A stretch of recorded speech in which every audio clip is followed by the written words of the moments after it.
Okay, welcome in folks to Resene TechChat number 3. Rob Mountford here with you again today. Firstly, happy Easter, and we do hope that you and your families are safe and well during lockdown level 4 at the moment. Today we'll be looking at another round of FAQs similar to how we looked at things in TechChat number 2. We did have a few suggestions come in after TechChat 2 for new topics such as paint coverage, levels of finish, problem solving, etc.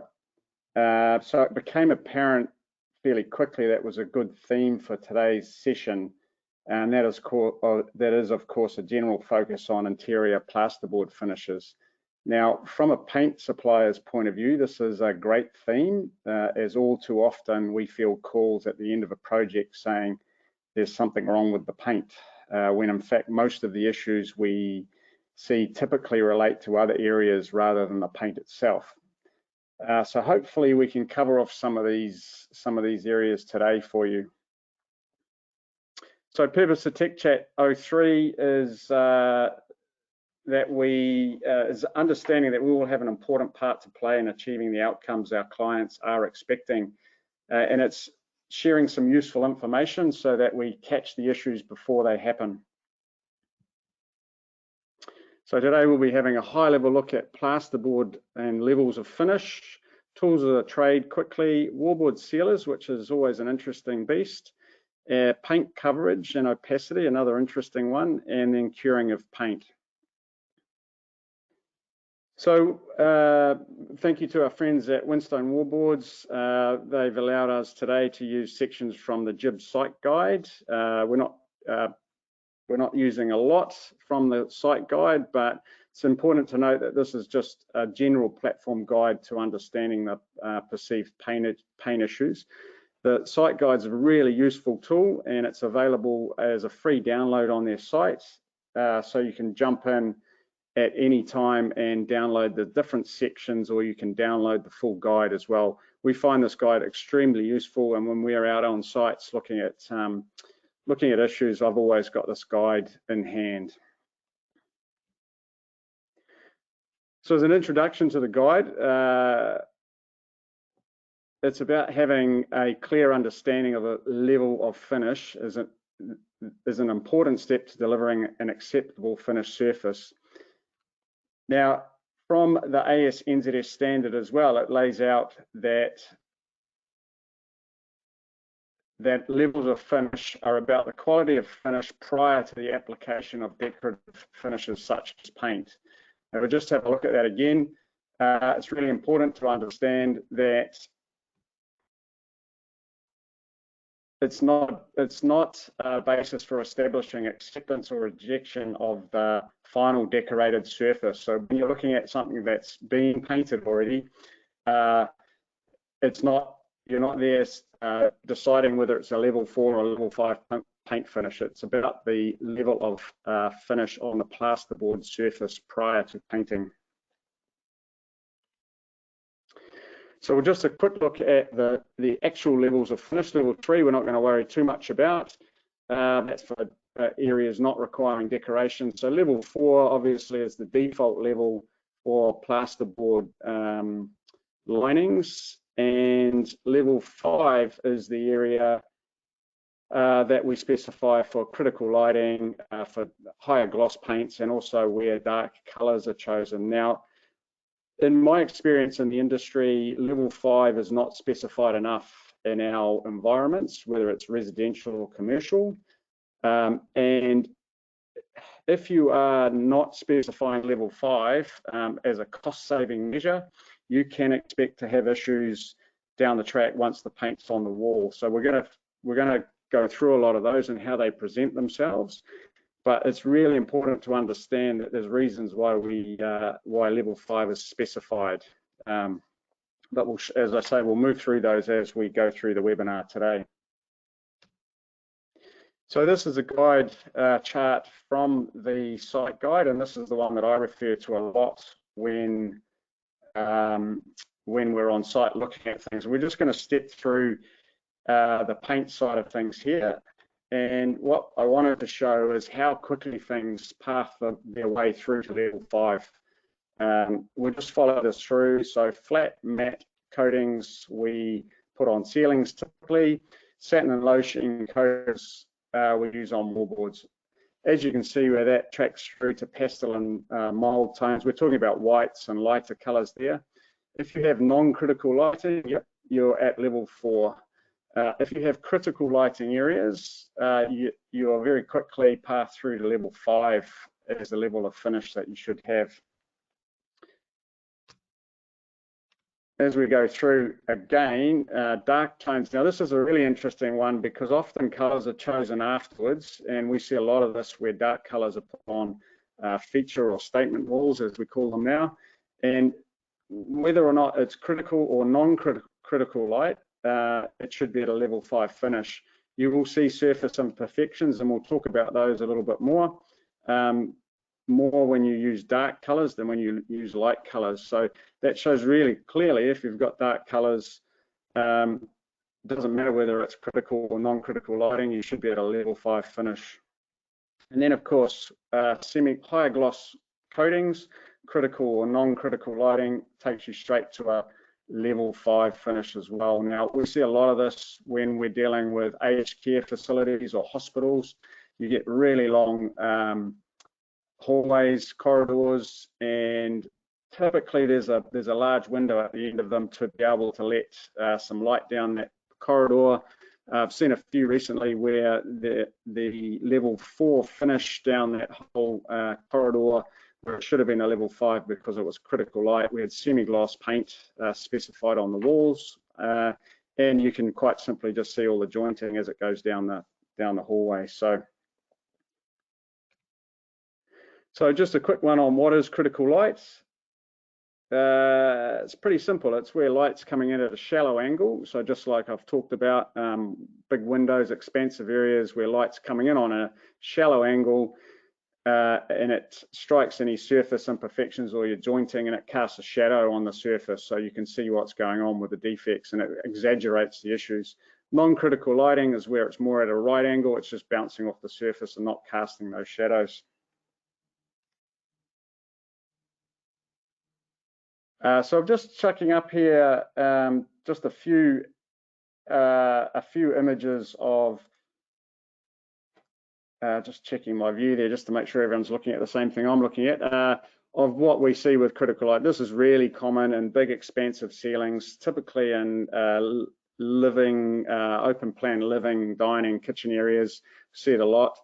This is obviously quite a brutal example of it where you've got surface undulations, but it's really common in expansive ceilings in the types of residential designs that we have now with open plan living.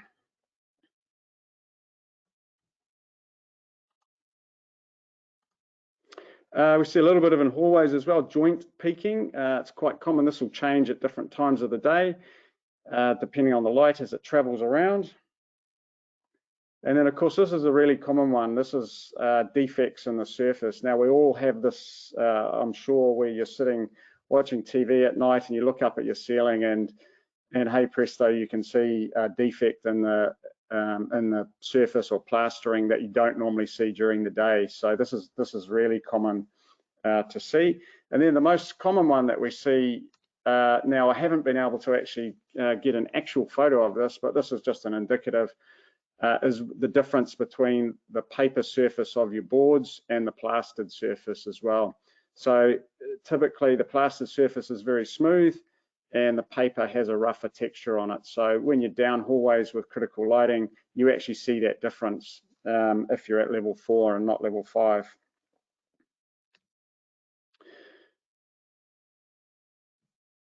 So for levels of finish, it's important to understand that there are differences in the framing and installation requirements needed to achieve level 5. A skim coat alone does not take level 4 to level 5. This is one that we see a lot of where, one, people want a level 5 paint finish, or they think that a simple skim coat is going to take it to level 5.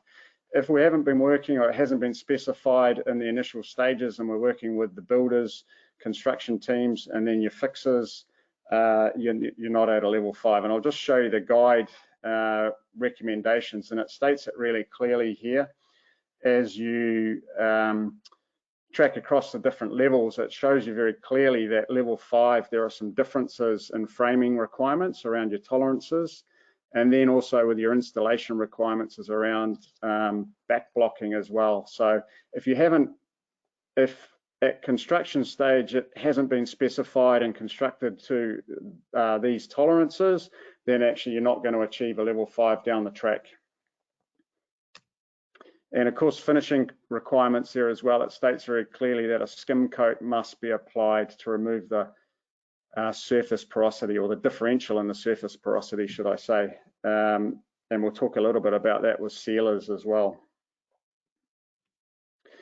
So that's obviously, we've all seen that. That's a really clear indication of what a level 4 is on the left and a level 5 finish on the right. That I've just realized is a little bit dark, that image that I've got there. But yep, level 5 full skim coat. Now there's interesting discussions had on surface preparation products provided by paint manufacturers. They're excellent products for equalizing porosity across the boards and stopping compounds. A number of them can provide very good options as a surface sealer and sealing finish all in one. So they're really good for productivity and group housing and apartment projects. But it's really important to note that with these types of products, they do not improve a level 4 finish to a level 5 finish. And the best way to consider them is that they will take a level 4 finish, if that is indeed what you have, and give you a good level 4.5 finish. It's not going to take it to a level 5 finish. So now that we've got our level of finish and we've had our surfaces skim coated, so I'll flick on from this slide really quickly. This is about inspecting the surface and the angles that you should inspect the surface at. Quite often we see when we come to sites, clients, homeowners, whoever have spotlights and torches because they've seen the plasterers doing the same thing themselves. And it's not our place to be inspecting using artificial light. That's for the contractors to be conducting their work and understanding where the imperfections are.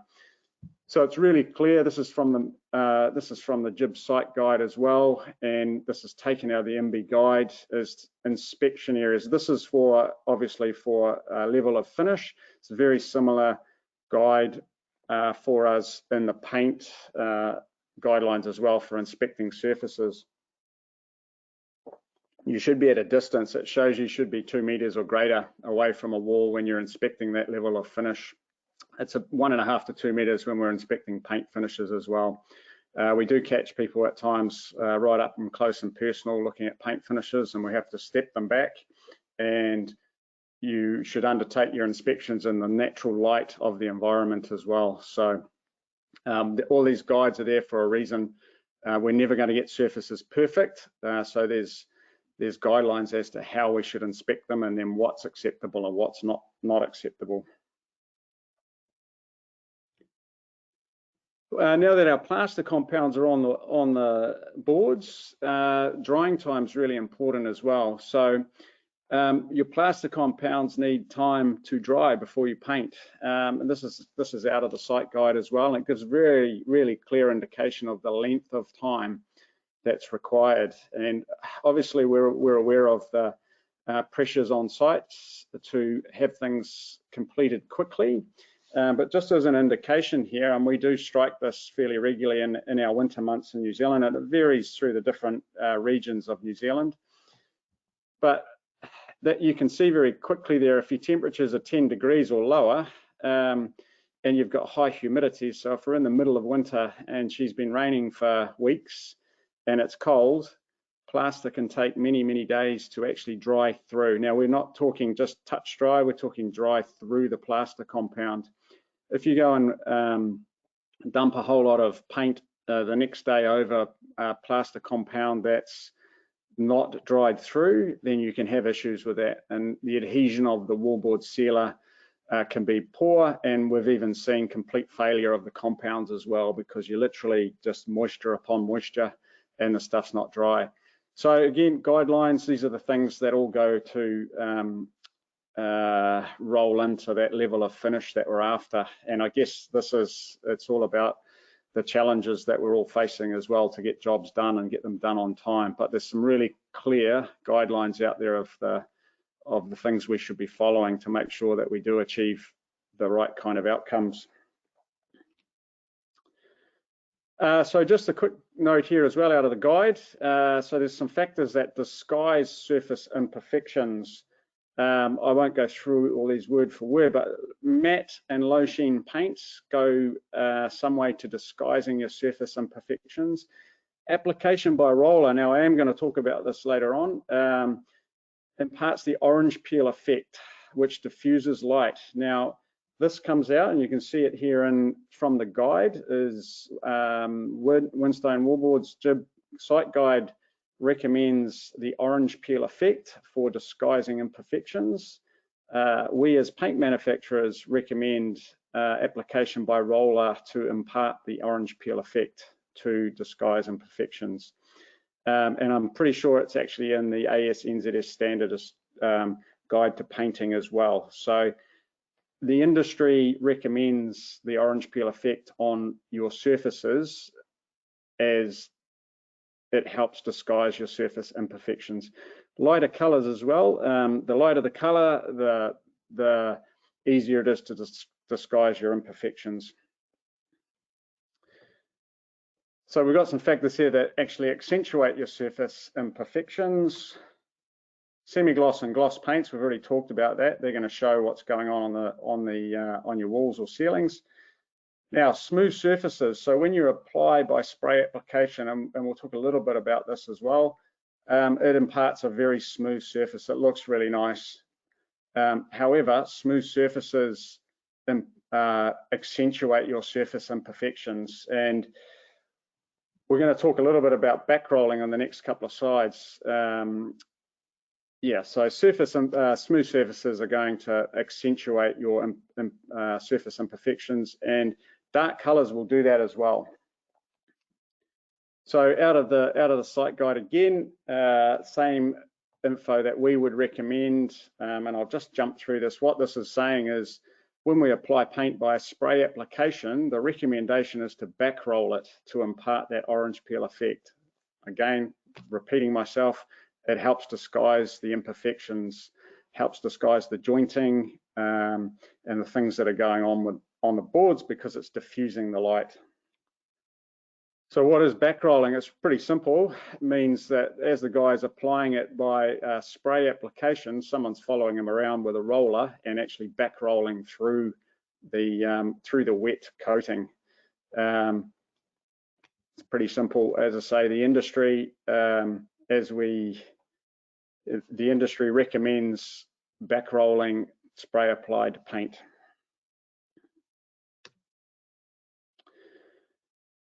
So main issues that we see that aren't paint problems, as I've talked about before, a level 4 finish in a critical light environment, and that's going to show all your jointing, your difference in your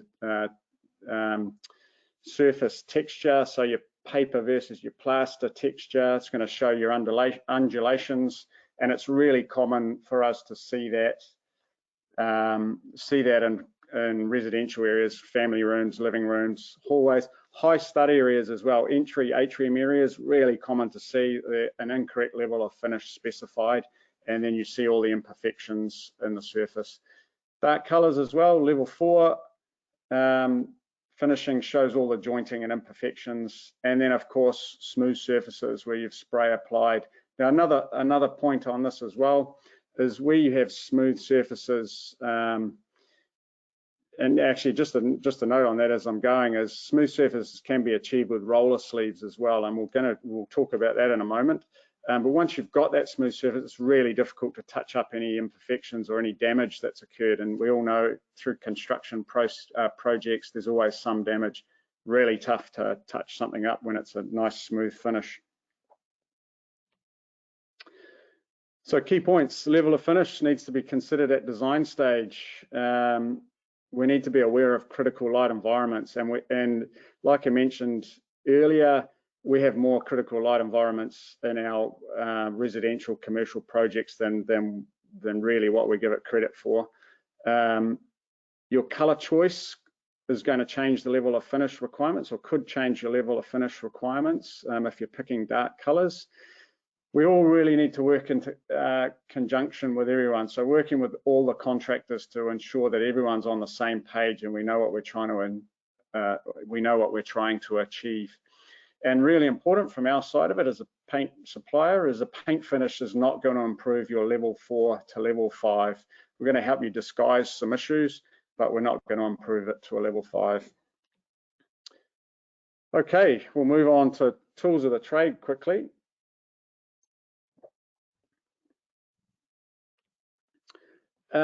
This is pretty basic, and I'm going to flick through this pretty quick because I'm pretty sure you're all going to understand this, and it's pretty simple. But quality paint requires quality application tools to achieve that good level of finish that you're after.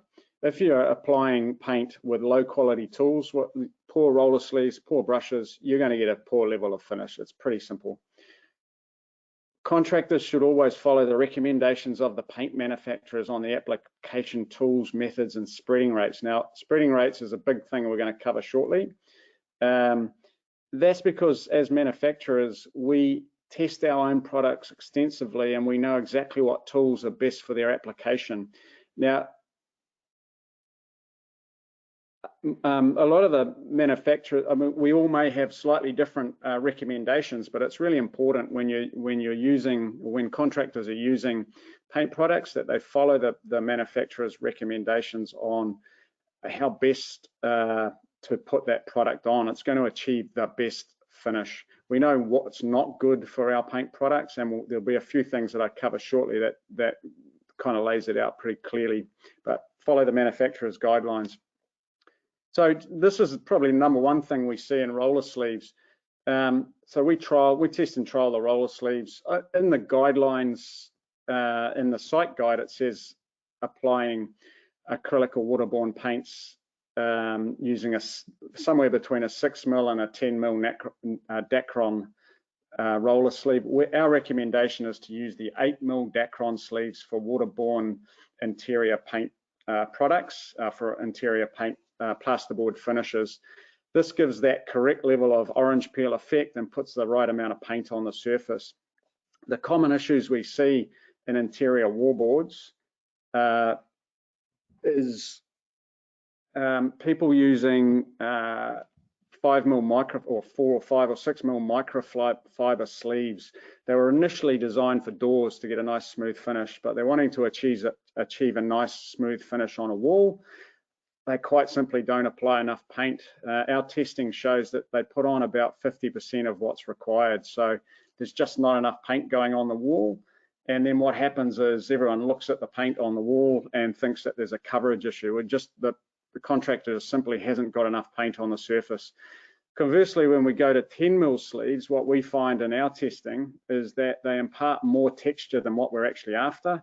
And you get peaks and valleys in the coating, and we'll show you this shortly, that actually do contribute to coverage issues. So our recommendation is 8mm Dacron sleeves.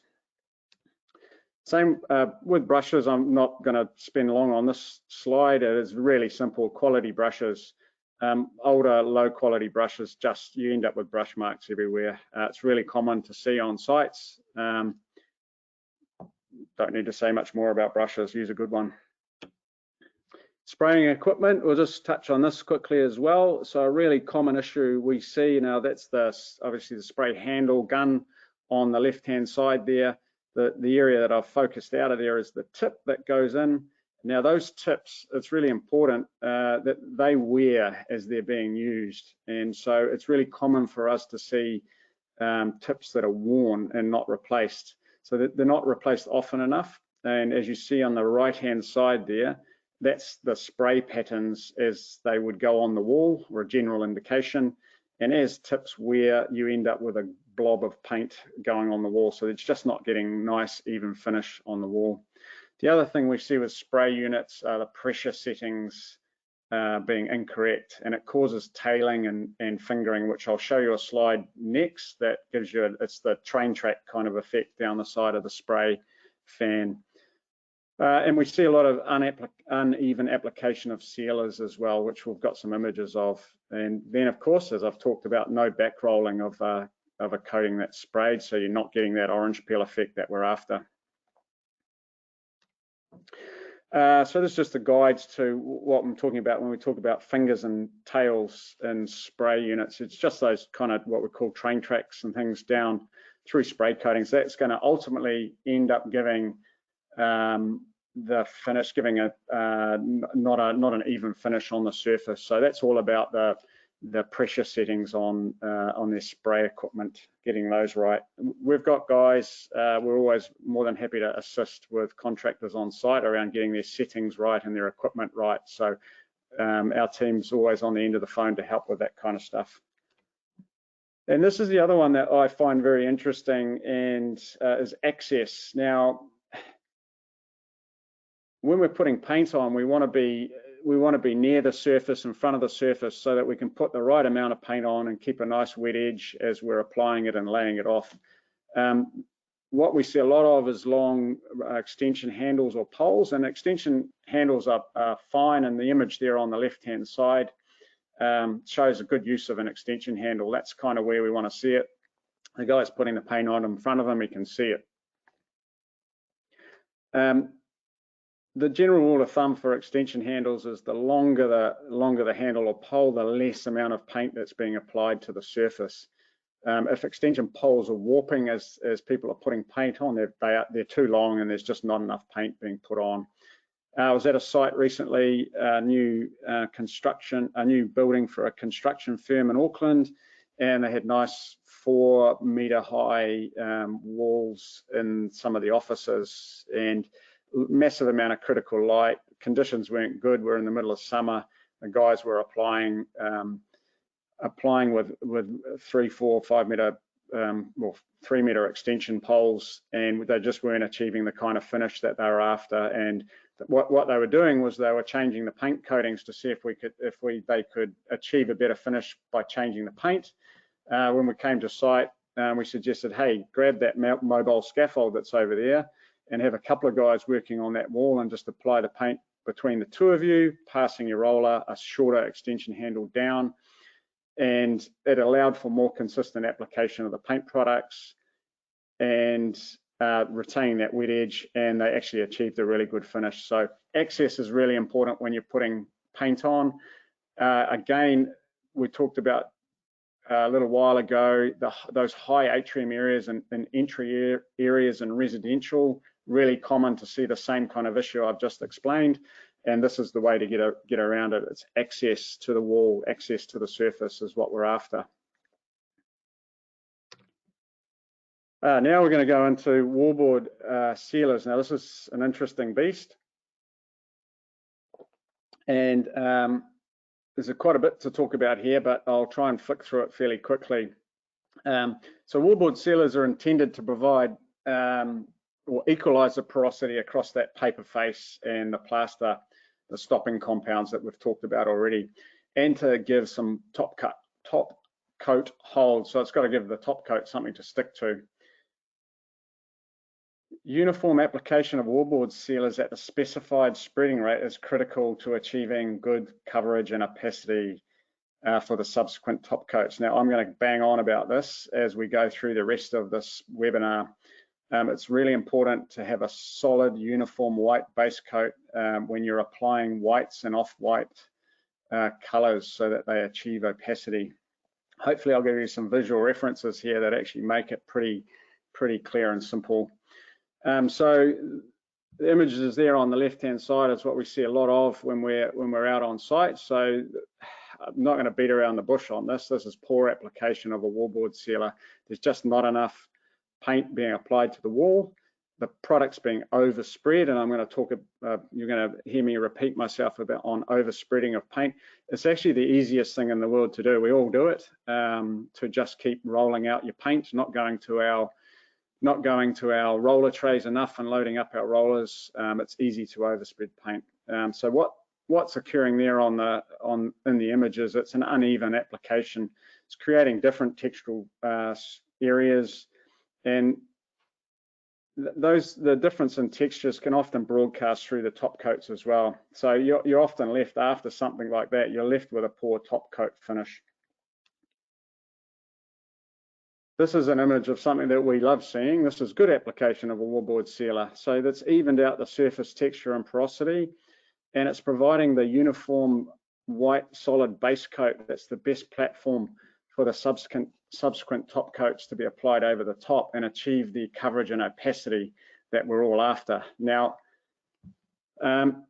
when you see a wall like this, or from our point of view, if I'm out and I've spent 10 years or so in Auckland looking after a lot of the larger painting contractors, and when we go to site, it's a breath of fresh air to see a wall like that, because there is no possible way you can have issues with coverage on your top coats when you have a solid white base coat as the starting point. That's pretty much it in a nutshell. Yeah, when you see these walls, yeah, you will still see some things broadcasting through at times. You can see some of the plaster compounds, but when you've got a solid white base coat like that, you're just not going to have any issues moving forward. So we'll just have a quick look at low quality wallboard sealers and what they actually look like under microscope. To give a cross-section example there on the right-hand side, just gives you an idea of the texture of the surfaces. So they're high in extended pigments and fillers, and they just leave the film porous and weak.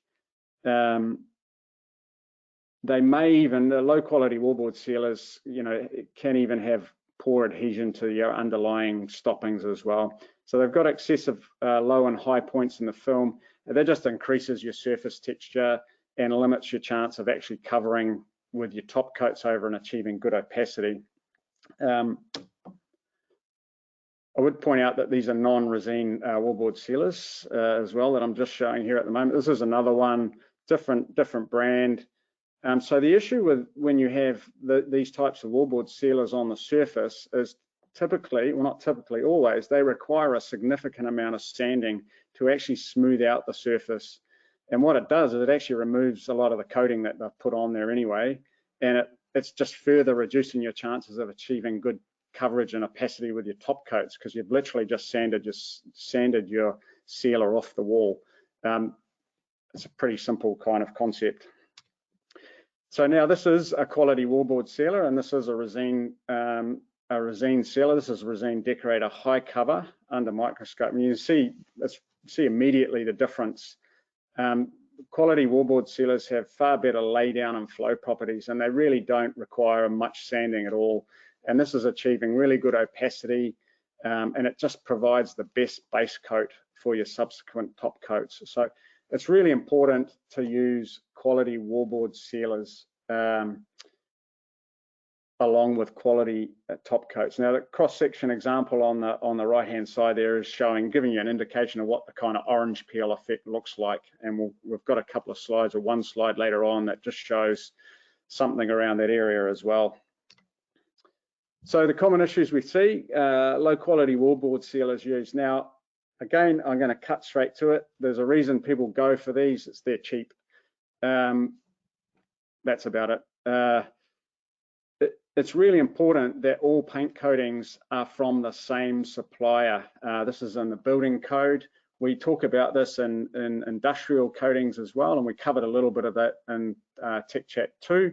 But all paint coatings should be from the same supplier. If I walk onto a site and I see someone using different sealers with our top coats, why am I there if they've got an issue?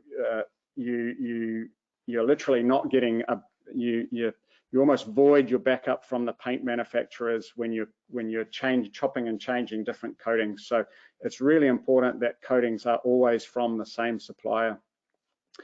So with wallboard sealers, we often see a lot of overspreading, as we've seen in those images as well, and uneven application, and the sealers that are sanded through just to really try and even out that texture. So it really gives a substandard starting point for the top coats to go over the top.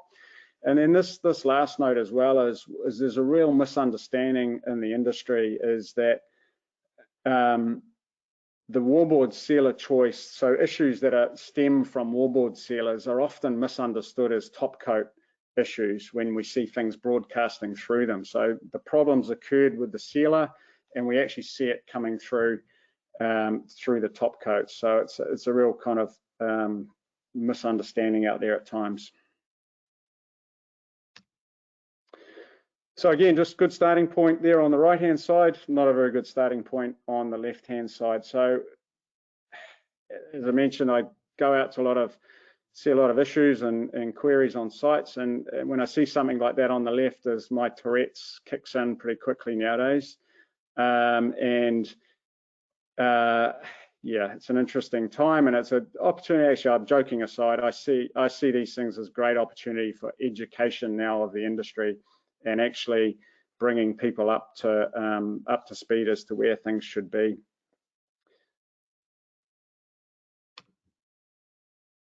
So key points from that, and the wallboard sealer is the critical coat in a three coat paint system when you've got whites and off-white colors that are selected, and it really should be considered the first full coat in the paint system. Well, not shouldn't be, it is the first full coat in the paint system. As specifiers out there, please specify and enforce paint products from the same supplier. Chopping and changing is just not the right way to go about it. And what we're after is a uniform application of those wallboard sealers at the right spreading rates. If we get that right, we can't possibly have an issue with the subsequent top coats.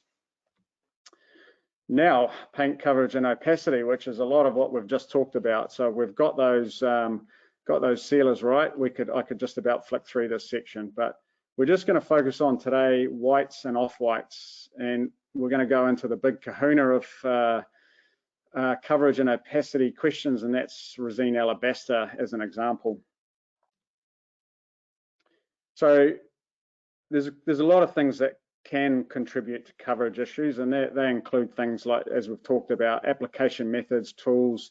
You can get contrast and shadowing in white coatings or whites and off-white coatings due to textural differences, and I'll show you something in a couple of slides on that. When we get into bright colors, reds, yellows, oranges, and those kind of pigments, you can have issues with opacity. And then there's, of course, just the normal depth of color, your whites versus your blacks. It's really simple. Black covers better than white. Painting over dark base colors as well. So the list goes on when we have challenges around opacity and coverage. And in this section, we're just going to really focus on the most common issue we see in the field regularly, and that's the spreading rates of paint and why they're important. I'm talking about overspreading of paint here. We're not getting into the chemistry and pigments and things in behind the paint coatings. So in simple terms, our whites and white colors, they have far less hiding power than dark colors. That's pretty simple, and I think we all understand that. So it is simply just more challenging to achieve those satisfactory coverage levels. And it's really important that manufacturers' guidelines are followed. We've already talked about uniform application of paint coatings and correct tools, so I won't repeat that. And it's essential, again, I will repeat this, when we've got whites and off-whites, it's essential to ensure that wallboard sealer is a uniform white base coat. Contractors can use tinted undercoats, and each manufacturer will have different options and variations of that, but with certain colors, sometimes they benefit from a tinted base coat as well. Just a quick note on bright colors. So as I mentioned, reds, orange, yellows, they do actually have less hiding power just due to the organic pigments and the tinters, and they don't always block certain wavelengths of light. So quite often with bright colors, they do need an additional top coat to achieve the full opacity of that. Again, tinted base coats and a grey scales can assist with those with different colors. They all have slightly different recommendations on what type of tinted base coat might actually assist with it with color choice. It's really important for us when we're specifying to understand color selection if we can, and then we can assist with specifying the correct system. So all too often when we're specifying say through master spec or even on our tech spec, and you've given us something to spec, we're giving you generic systems back because we're not aware of the colors at that point. So, you know, if you've got bright colors in a commercial project, we can actually change the specifications to show that another coat or recommendation on how we're going to best achieve the right kind of finish that you're after. So into Resene Alabaster, I thought we'd just pick this one out. So the reason I picked it out is because there's a misconception that alabaster doesn't cover as well as white. Now our laboratory testing shows that alabaster performs better than white. There's only a small amount of tinter that's added to white paint to achieve alabaster, but it actually improves the opacity of alabaster. The organic pigments assist with hiding power because they do block and absorb some wavelengths of light. Now, if anyone wants to get right into the nitty-gritty of discussing how that all happens, Jeff Jelena your man, sitting in Wellington, 0800 Resene. I'm sure he'll help you out with that. I'll stay away from that area. So why is it that Resene Alabaster gets raised regularly? It's quite simply because it's actually one of the most popular colours that's chosen in New Zealand year on year. It's the most popular white that gets selected, and there's a huge amount of projects being undertaken out there with Resene Alabaster. So that's why it comes up a lot, is it's chosen a lot. So this is some of the information that that comes out of our laboratory testing. And so we're just having a quick look here, and I've picked out the space coat on the left-hand side.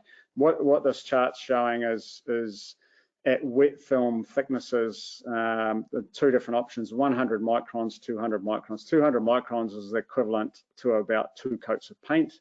And it shows really clearly that alabaster covers better than white. So it's pretty simple. We also have our wet drawdown samples or testing that we do.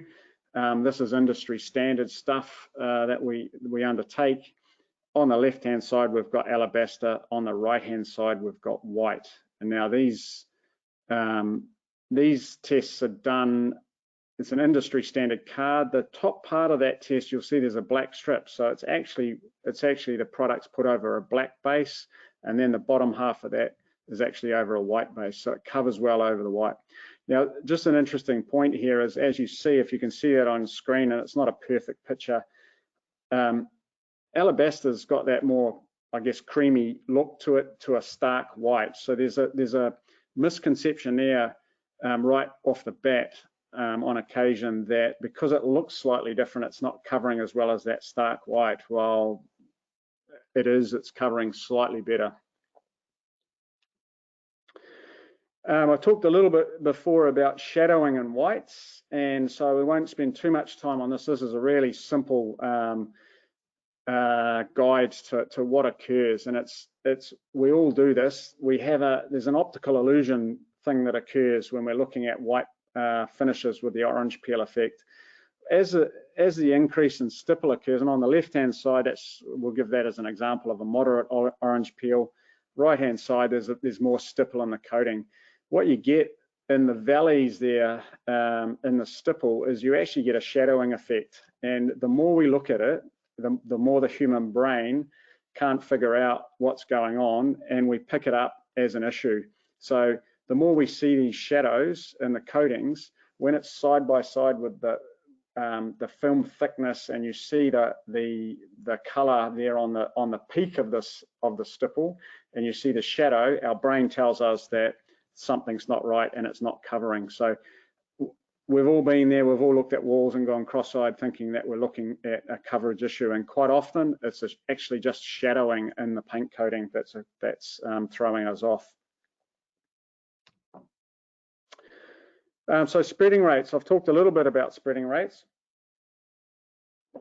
Why are they important? Well, they're extremely important. There's a difference between wet film thickness and dry film thickness. Decorative waterborne paints consist of around, give or take, 40% volume solids, and 60% of it is water and other solvents, give or take. So when we first apply coatings and they're wet, it's at 100%, and that's wet film thickness. As the coating dries, 60% of it evaporates into the atmosphere, leaving us with our dry film thickness at the end, and that gets down to the 40% volume solids of our starting wet film thickness. So a real common problem that we see is when paint is put on initially, and as an example, it's overspread, it actually appears to cover well because it's wet and it's 100% as wet film thickness.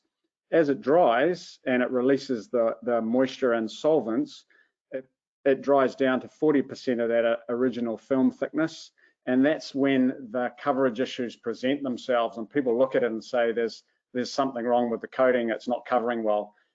If they haven't put enough paint on in the first place, it's not going to cover well when it's dry, because it's literally released 60% of its film thickness, I guess, as it's drying and things are evaporating.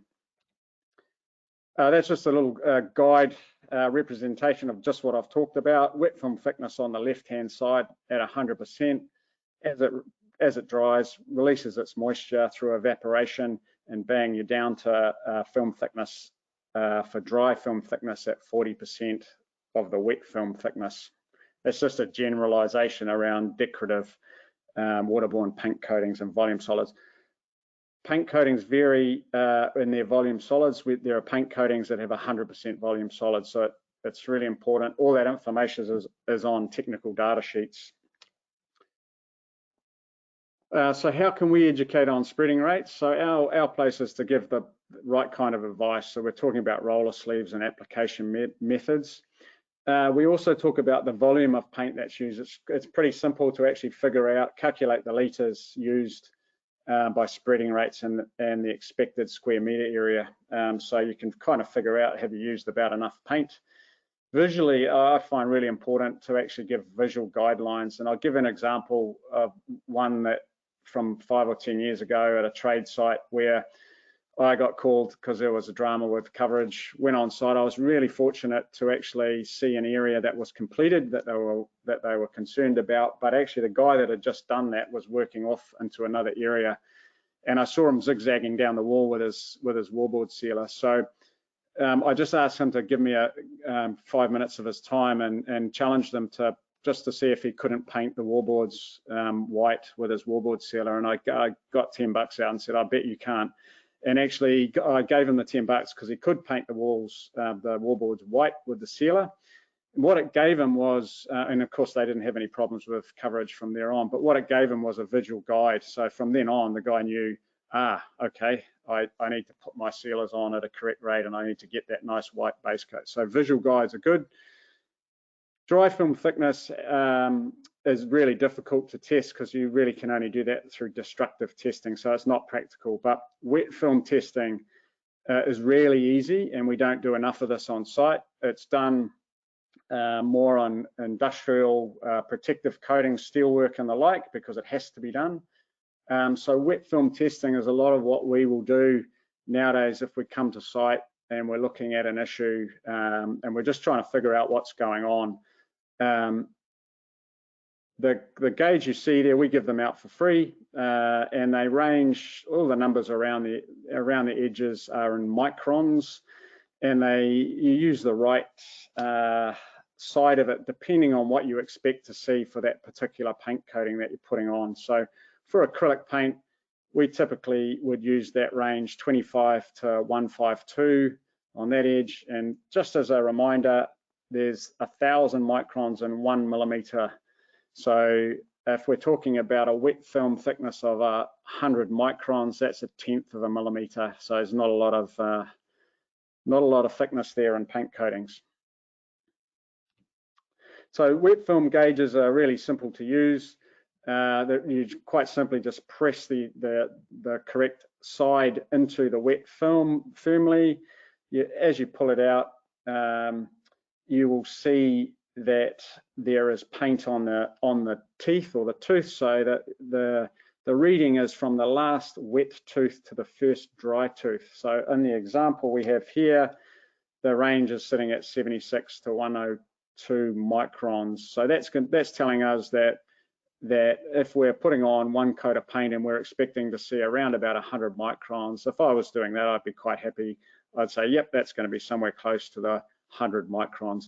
If you're starting to get into the nitty gritty of 80 to 90 microns or 90 to 100 microns, actually, you're never going to, that's so tiny a measurement that it's, you can't figure that out. So that kind of range, it tells you really clearly how much paint's on the wall.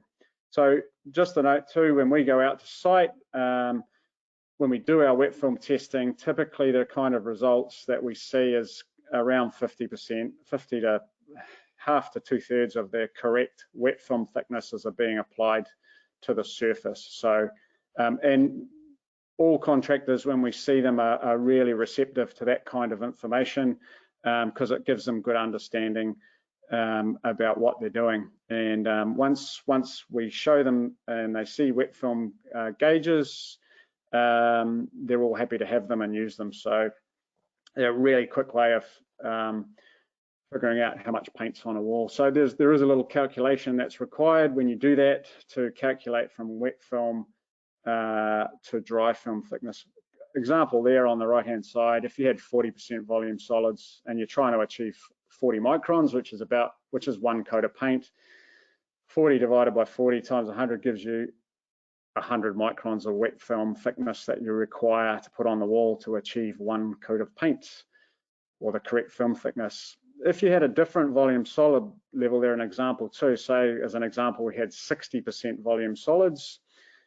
We still want to achieve 40 microns. 40 divided by 60 times by 100 tells us that we actually only need 67 micron wet film thickness to achieve that 40 micron dry film. So as I mentioned before, most products have different volume solids, and certainly when we're dealing with industrial coatings, these calculations are done every day and readings are taken. So all this, they're really easy. All this info is freely available to contractors or anyone that wants it. So tips for spreading at correct wet film thickness: correct roller sleeves, we've talked about that. Correct spray applications, we're looking for slow methodical passes, getting uniform finishes. Correct tips and equipment and pressure settings. Controlled roller application, we're looking for a slower, more uniformed application, and loading up that roller sleeve a little bit more with paint just to get enough on there. Correct extension handles and good access, as I've talked about. And then if there's any doubts, that wet film gauge is always available just to check to see how much paint's actually on the wall. So just a quick, given we started talking about alabaster, this is just a quick little case study that we do. So when we hear issues coming up, we're always hands-on looking at things to trial products ourselves and see what's going on. Now, this house started as all the timber you see, the balustrades, those detail above the doors, it was all natural timber polyurethane, and the ceiling was like a double pearl luster. So I was on the end of brushes and rollers in this place, and used in the house, most products you use on an interior, so space coat low sheen, flat on ceilings, luster acryl, luster glow as well, oil-based enamels, and high opacity ceiling paint on the ceilings. Really simply, we didn't have an issue putting the product on. Granted, there's no wallboards there that we're applying paint to, but there was really no issues with applying alabaster in this situation. Quite ornate ceilings in this property, ceiling roses,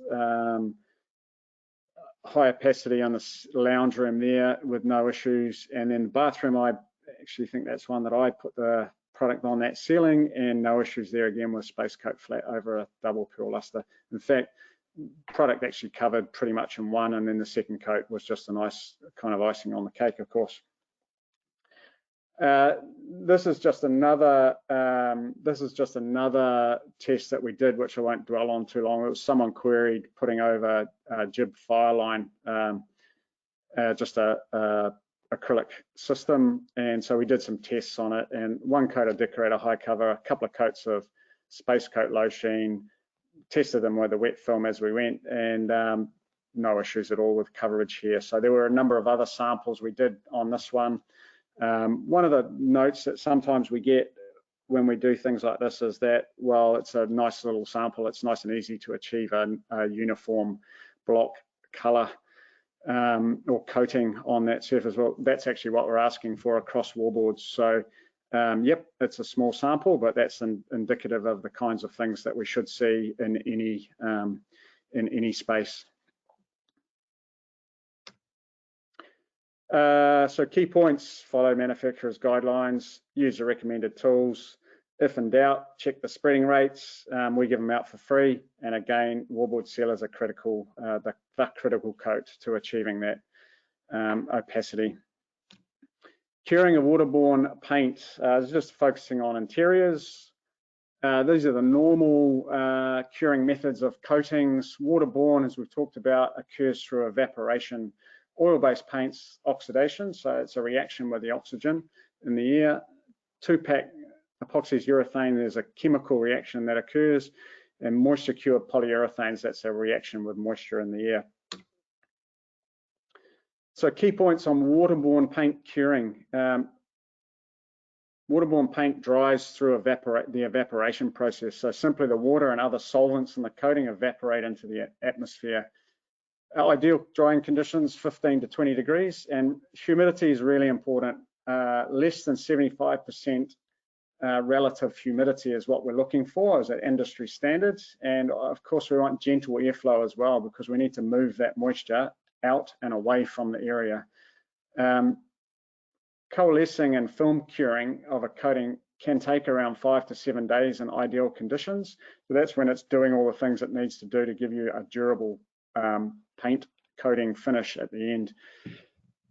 One little statement that we use, and we sometimes use in our colour shops, is in the cooler months that we have, if your clothes aren't drying on your line, then your paint's not drying either. What's in a can of paint? I thought I'd just throw this in here just to show that there's quite a lot that goes on with any kind of paint. So we have binders, your resins, that's the stuff that sticks paints together and forms the film, gives you your adhesion. Pigments, that's your color, of course, your gloss levels, and pigments actually is where your corrosion preventatives are, or additives are as well. Solvents, now they obviously make the paint usable. Now it's important to note that water is a solvent. There's other solvents that go into paint as well, but that obviously makes your paint flow. Thickeners, we need those. We're on vertical surfaces. That stops your paint from sagging down the wall. And there's all sorts of other additives that go in as well. They do all little jobs, but they're really important things. Time taken for drying and curing. Now this is interesting. So I'll just chuck up there. So there's a lot happens in the very early phase, first few hours of paint drying.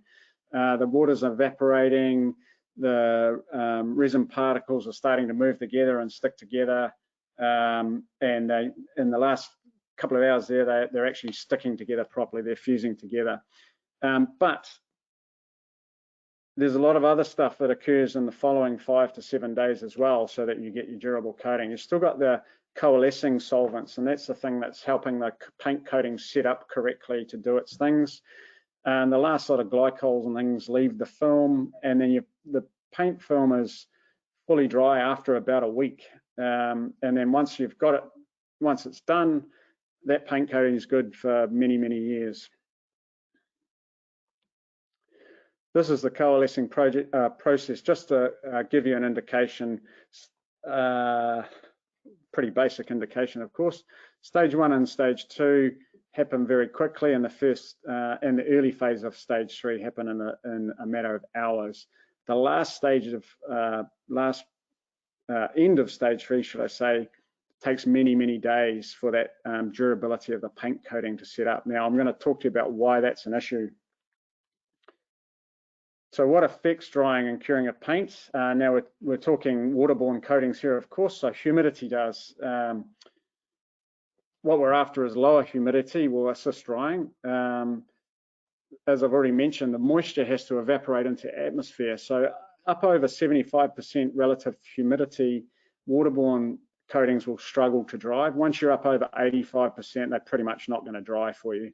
And it's important to remember that when we're putting waterborne paint into an environment, it actually increases the relative humidity level of that interior environment as that moisture is releasing from the coating itself.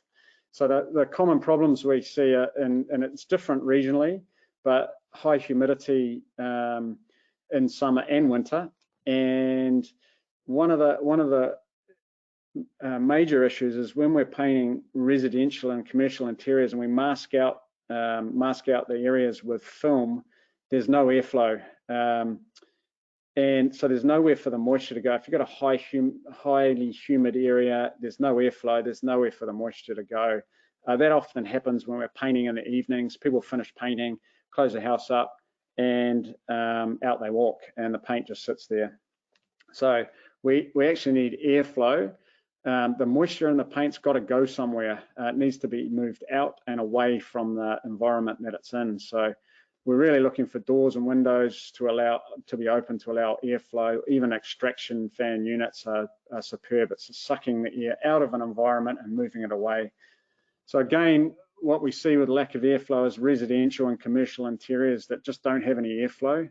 And the really common to see things applied and the paint just is really struggling to dry and cure in those kind of environments. So when we're masking things out, it's always good to see that parts of that masking taken down so that we can get some airflow through and allow that waterborne coating to cure. Just a note on that, painting into the evenings, I have seen properties where you pretty much got paint slumping down the walls the next morning because people have painted late into the evenings, walked out in cold weather and high humidity. So temperature, yeah, that brings us on to temperature. Warmer temperatures speed up drying. You can use additives to slow that down, and they're really good in the warmer months to actually use things like our hot weather additive. Slows the drying down and keeps the wet edge of the coating open longer to enable a nice finish to the coating. Cooler temperatures slow down drying. So if it's too cold, it's not going to dry. So common problems we see, paint drying too quickly when it's warm, and you get an over textured surface and you get brush and roller marks occurring. So contractors need to be using additives to adjust that drying time. In cooler months, we get patchiness in coatings because of the retained moisture in the coating. And if it's really too cold, the coating may never coalesce or cure properly. So recoat times, which is what we're just kind of starting to touch on there. So in ideal conditions, it's a couple of hours. With low airflow, high humidity, low temperatures, that extends the recoat time. The issues that we see is really simple: two coats applied too soon. You end up with just a patchy, sheery effect on the surface, and it looks like the coating is sweating. We see that all too often in older properties, say here in Auckland, where we've had two coats put on in the middle of winter, and you literally just see a coating that looks like it's been looks like it's sweating. You're putting, there's the moisture in the first coat still there, and then the next lot of moisture in the second coat, there's just loaded up with moisture and it's got nowhere to go. So time generally, coatings require time to fully set up, as I've talked about. In adverse conditions, that can really extend the time that a coating needs to actually do its thing to actually be durable for you. So where the issues occur, as I've talked about, residential interiors, but commercial properties as well. This is a really big one we see regularly, is where projects are undertaken, they're finished painting today, you're moving the furniture in tomorrow, and then the staff move in as well. It happens with overnight painting in commercial environments, and all too often we get calls to say there's something wrong with the paint. The paint's only been on the wall 24 or 48 hours and actually hasn't had a chance to dry and cure properly before it's being damaged. So some of those common issues that we see, and this isn't them all, these are a couple of images that I grabbed. So we see a bit of surfactant leaching, which occurs in bathrooms when the coating's hit with moisture too soon after it's been painted and it hasn't cured properly. So you're left with left with the watermarks down the surface. And then burnishing is one that we see a lot of in commercial environments, where people are in that environment while the coating's still curing. And actually, one of the areas that we see a lot of is paint coating goes on, furniture goes in, people move in, the commercial cleaners come through and do a final clean, and they give things a wipe, and the dust's on the surface, they wander around, give things a wipe, and actually they end up burnishing the surface of the paint coating unknowingly, so just leaving that visible mark across the surface. So the important factors for paint curing is airflow. We need good airflow. You need to be aware of the humidity, what's going on in the environment. Temperatures, got to be aware of the highs and lows, and of course time periods. You've got to give paint a chance to fully cure and do its thing. So we're nearing the end now, and well, nearing the end, we are at the end. So again, the purpose of today really was just understanding that we all had a very important part to play in achieving the outcomes for our clients, and just trying to share information so that we can catch those issues before they happen. Once the paint's on the wall, it's really difficult at times to actually resolve the issues that have occurred. So hopefully there's some useful info in there for you. I apologise if I was going at breakneck pace. There's a lot there. Please do email any questions that you may have, and I'll come back to you directly. As mentioned at the top, we've got another couple of webinars lined up for the next 2 weeks. Colour psychology and atmospheric corrosion and achieving durability. We'll be sending the invites out for those in the next day or so. So thanks again for tuning in, and bye for now.